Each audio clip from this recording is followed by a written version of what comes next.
Xəbərim Bir də olmayıbdı. Bir yəni də ayın 31-i, martın 31-i günü qızı həkimə aparmışam Ağdaşa, mama həkiminə. Orada bilmişəm ki, bu hamilədir. Ona qədər heç nə bilməmişəm. Qız da indi deyir ki, qonşudur, odur. Vəliyev Saqi.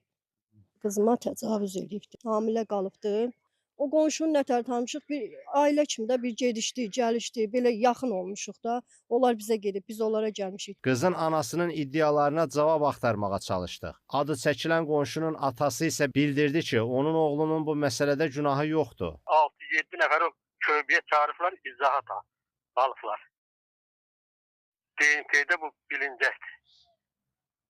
Nə olsun deməkdən, mən uşağımın üstünə şər atım.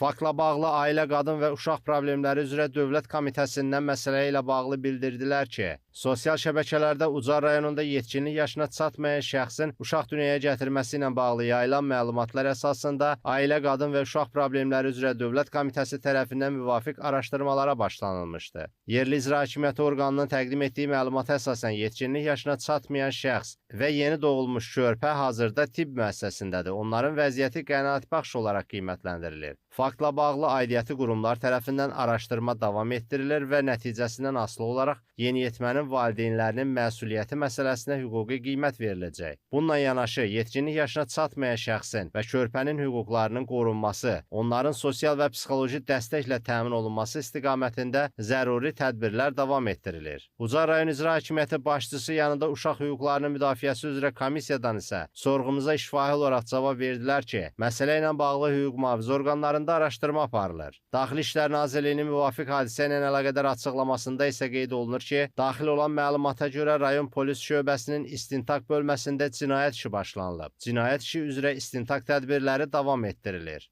Zahid Abışov, Devran Əsgərov, APA TV, Ucar.